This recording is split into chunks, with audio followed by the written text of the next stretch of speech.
Sometimes the most loving God can do is to allow a pause. Not an ending, not a collapse, but a pause. Like the silence between musical notes that makes the melody more beautiful. We often think that when someone walks away or when circumstances pull us apart, it must mean the story is over. Yet in truth, it may only mean that God has turned the page, not closed the book. You see, there are seasons in life where restoration is not just possible, it is appointed. But before that restoration comes, there must be a reason for it, a preparation for it. We forget that God does not rush. The Creator who formed galaxies over eons will not hesitate to take his time with our hearts. Sometimes he must place a distance between people to allow the soil of their souls to be tilled, their roots to grow deeper, and their branches to stretch toward the light. Without that space, there is no real growth, only repetition. We get so used to holding on that we forget the beauty of letting go. Letting go is not always an act of surrender to defeat. It can be an act of faith, a faith that says, I believe God loves me enough to withhold what I want now so he can give it to me in its perfect form later. This kind of trust is hard because it goes against our instincts. We want to repair things immediately to stitch the torn fabric of a relationship before the edges fray. But if the threads are the same old ones, they'll snap again. There is a difference between something that's broken and something God has simply set aside. What's broken beyond repair will not return to you, no matter how tightly you grip it. But what God has set aside for a season will return changed, its nature refined, its value deepened. And when it comes back, you'll sense the shift, not just in them, but in yourself. You'll recognize the work that's been done in the unseen places. We often cry out, Lord, why the distance? Why the silence? But the truth is, it's in the silence that the real work happens. Just as a seed must be buried in darkness before it can push toward the light, people often must pass through seasons of unseen transformation before they can return ready to stand beside you. It is not punishment. It is preparation, and perhaps the most humbling part of this truth is realizing that this refining season isn't just for them, it's for you too. While God is working on their heart, he is working on yours. He's showing you where your dependence has been misplaced, where your faith needs to grow, and where your wounds still need his touch. Restoration is never one-sided. It is an orchestra in which both instruments must be tuned before the music can begin again. So when you feel the H of absence, do not mistake it for abandonment. It may simply be the sound of God adjusting the timing. It may be the space where his hand is reshaping something into a form that can last, not for a fleeting season, but for a lifetime. The reunion will be sweeter because of the separation and back away from it. And the connection will be stronger because it has been tested by distance and refined by the patience of heaven. And when the season changes, and it will, you will not just get them back. You will get back something more beautiful than what you lost. The love, the trust, the bond, it will be tempered like gold in the fire. Not fragile, not uncertain, but steady and enduring. This is the way God works. Slowly, purposefully, perfectly. When God restores, he doesn't just give back what was taken. He gives it back transformed so that this time it will last forever. Change does not often happen under a spotlight. It doesn't announce itself with trumpets or declare its progress on a stage. in real change, deep, lasting change, tends to happen in the shadows, in the quiet spaces where no one is watching, and God, in his wisdom, knows how to create those spaces. Sometimes that means stepping us out of one another's reach so that the transformation can take root without interference. We live in a world that demands instant results. If a relationship is strained, we want a quick fix. If a person is broken, we want them mended by tomorrow. But the heart is not a machine that can be repaired with a simple part replacement. It's more like a field that needs time, seasons, and careful tending. God knows that without the right environment, the seeds he plants in someone's heart will never grow. So he allows them to go through conditions that don't always make sense to us. Droughts to deepen their roots, storms to strengthen their branches, and winters to teach them the patience of waiting. This is the refining process. It's not just about removing what is bad, it's about revealing what is pure. Just as gold must endure fire to have its impurities burned away, the human spirit must sometimes pass through trials that seem too intense, too long, or too painful. But it's in that heat that something precious is formed, a new strength, a deeper humility, a clearer understanding of what truly matters. And here's the part we often miss. While God is refining them, he's refining us too.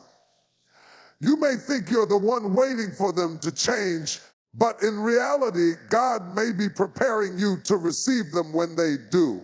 Sometimes we pray for someone to come back better, yet if we're honest, we are not ready to meet that new version of them. We'd still see them through the lens of the past, still hold on to old wounds, still react to the echo of who they were instead of the truth of who they become. Distance then is not just separation, it's a shield. It's God giving both you the time and space to become the people you need to be for the future he's preparing. In that space, the unnecessary is stripped away. Pride loses its grip. Old habits break. New perspectives form. And by the time the two of you cross paths again, you are no longer meeting as the same people who once hurt each other, but as two souls who have walked through fire and come out purified. We don't get to see every step of that journey. In fact, much of it will happen completely out of sight. That's why faith is so essential. Faith says, even though I can't see it, I trust it's happening. Faith says, even though I can't be there to guide them, I know God is guiding them.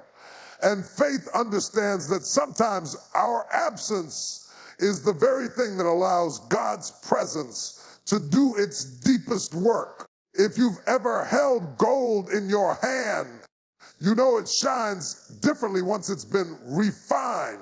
It's smothered warmer, more beautiful than before. That's what God is doing, polishing the sharp edges, burning away what doesn't belong, shaping something worth holding on to. But he's not rushing the process because rushed work doesn't last.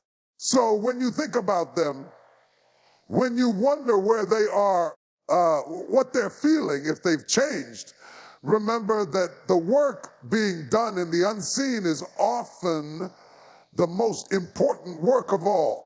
That the day will come when you'll see them again and realize they are not who they were. They have been transformed in the fire of God's refining love. And when that moment comes, you will not be welcoming back the person who left. You will be meeting the person they were always meant to be. When someone returns after a long season away, it's natural to feel a rush of emotion. We remember the laughter, the pain, the promises the disappointments. Our hearts want to believe that things are different this time. But emotion can be deceptive. Nostalgia can dress up the past in soft colors, making us forget the cracks in the foundation. That's why we must learn to see not with our longing, but with discernment. Discernment is not suspicion, it's clarity.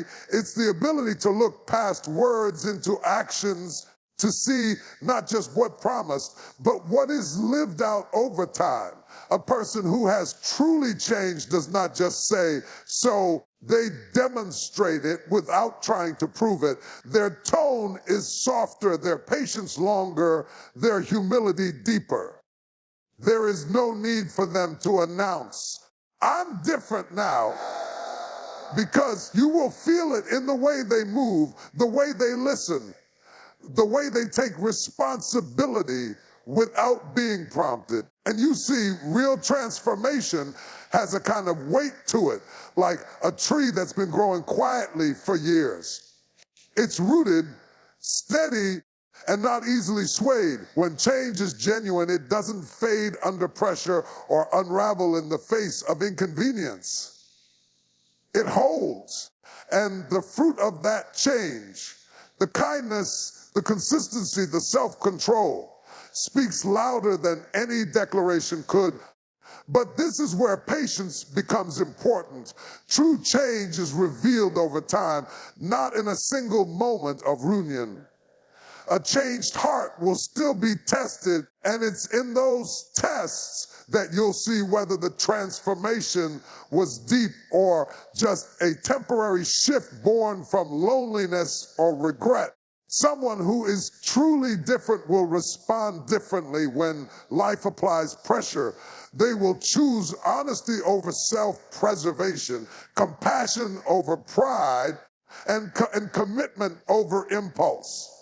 And here's something worth remembering: just because someone has been away doesn't mean the change is complete. Often, the refining process continues even after they return. What matters most is whether they are walking in a new direction, not whether they have already reached the destination. So you don't have to expect perfection. You just have to look for a different trajectory. Of course, this means you'll also need to silence the noise of your own fears and hopes long enough to really see them as they are, not as you wish them to be. Hope can be a beautiful thing, but it can also blind us if it's not grounded in reality. If you look closely and honestly, you will sense whether this is a return orchestrated by God or just a loop in a cycle that hasn't been broken yet. When it is from God, there will be a peace in your spirit, even if the road ahead is uncertain.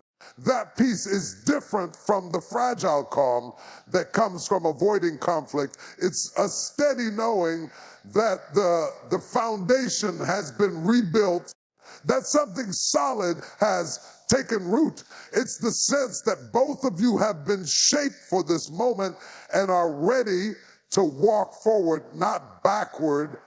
And when you recognize that kind of change, it shifts how you receive them. You no longer meet them with guarded skepticism or blind trust, but with wise openness. You give space for the new version of them to take shape in the shared space between you. And as you do, you discover that trust, real trust, is not about forgetting the past. It's about seeing that the past no longer defines the present. So when they come back, don't be swayed solely by their words or overwhelmed by your memories. Look for the fruit. Watch for the quiet consistency. Pay attention to the way they carry themselves when no one is applauding. That's where you'll see the truth. Because when change is real, it doesn't need to convince you. It simply reveals itself day by day in the life that is lived. When someone returns after a season of distance, it can be tempting to pick up exactly where things left off, as if time apart never happened. But that rarely works, because the time apart did happen, and it changed both of you. The old version of the relationship is gone, and that's not something to mourn. It's something to accept. What God is offering is not a rewind, but a rebuild. And rebuilding requires a new foundation, one that's stronger, wiser, and more honest than before. The first part of that rebuilding is releasing the past. That doesn't mean pretending it never happened or erasing the memory of what hurt you. It means setting it down so it no longer dictates your choices. Carrying old wounds into a new chapter is like pouring fresh water into a cracked vessel. It will always leak away. Forgiveness is not just a gift you give to the other person, it's a release you give to yourself. Without it, the new foundation will carry the weight of the old fractures, and sooner or later, it will crumble. But forgiveness doesn't erase the need for boundaries. In fact, healthy boundaries are what make forgiveness safe. A rebuilt connection is not about swinging the doors wide open to any kind of behavior, but about creating a space where trust can thrive. It's about making it clear, without hostility, what will and will not be acceptable going forward. Boundaries are not walls meant to shut someone out, and they are gates that allow the right things in and keep the wrong things out.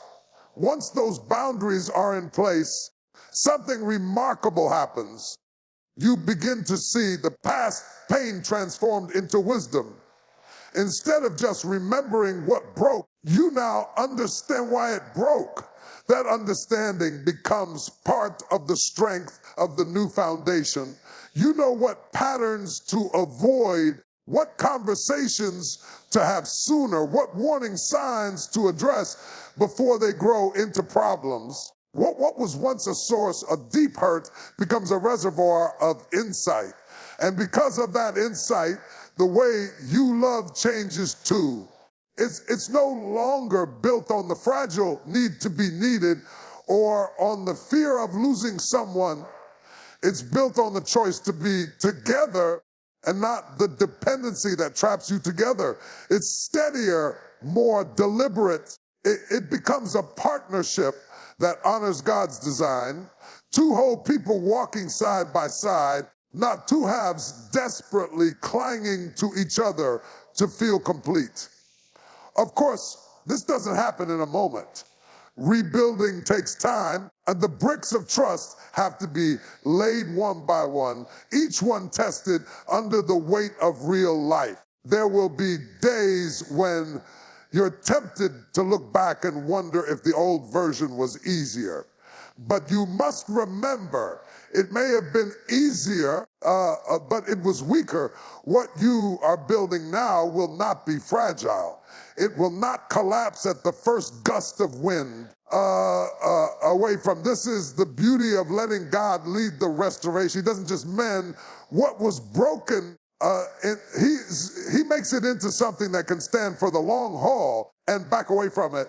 He takes the lessons learned in the valley and builds them into the very structure of your relationship. That's why. And when the storms come again, and they will, you'll find that you're no longer standing on shifting sand, but on a rock-solid foundation that was forged through trial, refined through patience, and sealed by grace. And when you reach that place, you'll know it wasn't the absence that made you stronger. It was the way you allowed to use that absence to rebuild you both. Because what's built on truth, trust, and grace isn't just meant to last. It's meant to last forever. When emotions run high, it's easy to mistake impulse for the timing. We feel the pull of connection, the H of absence, and we think This must be the moment. But God's timing is not swayed by our urgency. His clock runs on a rhythm that serves our good, even when it delays what we think we're ready for.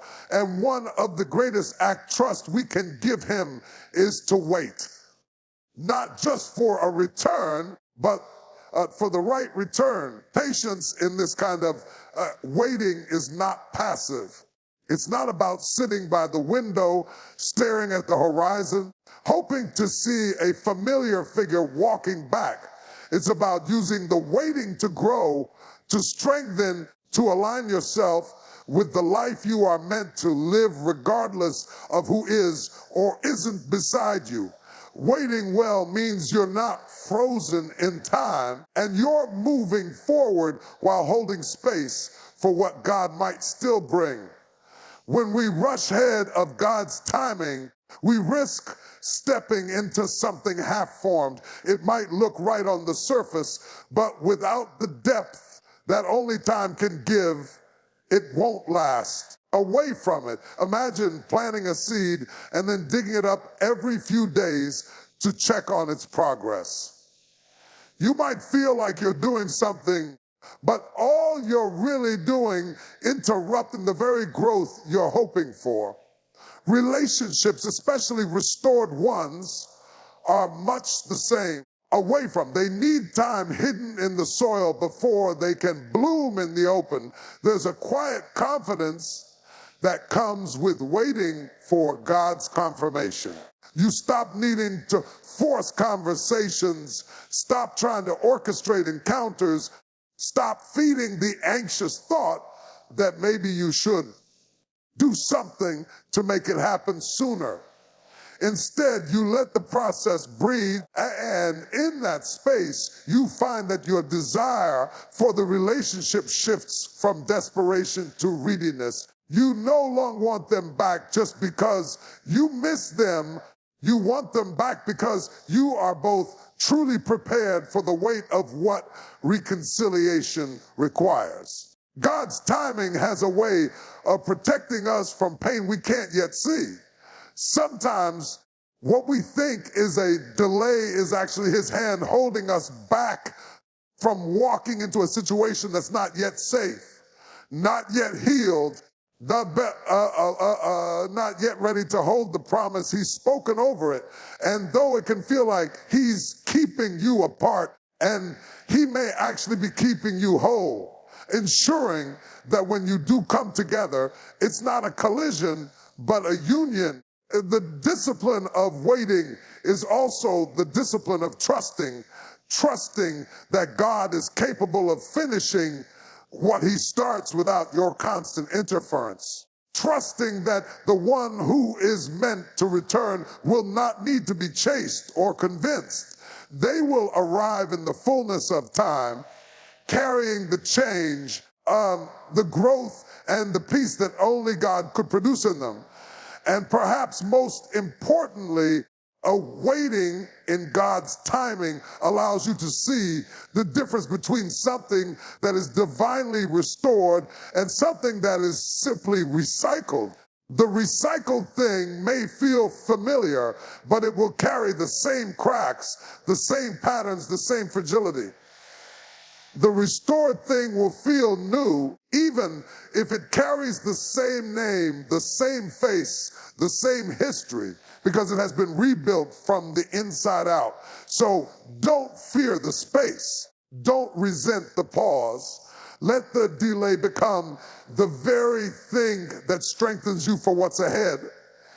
And when the moment does arrive, you'll meet it with steadiness instead of scrambling, gratitude instead of grasping, peace instead of panic. Because when you wait for God's timing, you don't just get what you were hoping for, you get it in a form that will last. When God restores something, it's never a temporary patchwork or a fragile arrangement that depends on perfect conditions to survive. His work is meant to endure, and when someone comes back changed by his hand, it's not just for a brief season of peace. It's for a lifetime of transformation. This time, it's not a cycle repeating itself. It's a story moving forward. The difference between before and now lies in the root. Before, things may have looked healthy on the surface, but underneath, the foundation was shallow. Words carried more weight than actions, emotions dictated decisions, and wounds were left unattended. But when God has taken the time to remake a heart, the change runs deep enough to hold steady through storms. It's not built on impulse anymore. It's built on conviction. Away from it, and that's why there's different. It's not simply that the other person has changed. It's that you have two. You're Noah. You're no longer clinging out of fear of losing them, and they're no longer reaching for you out of fear of being alone. Instead, both of you are walking into connection with clear eyes, steady hearts, and a shared understanding of what it takes to keep it alive. You'll notice it in the little things first. There's a steadiness to their words. They don't overpromise because they've learned the value of follow through. They're not defensive when you voice a concern because they've traded pride for humility. Away from it.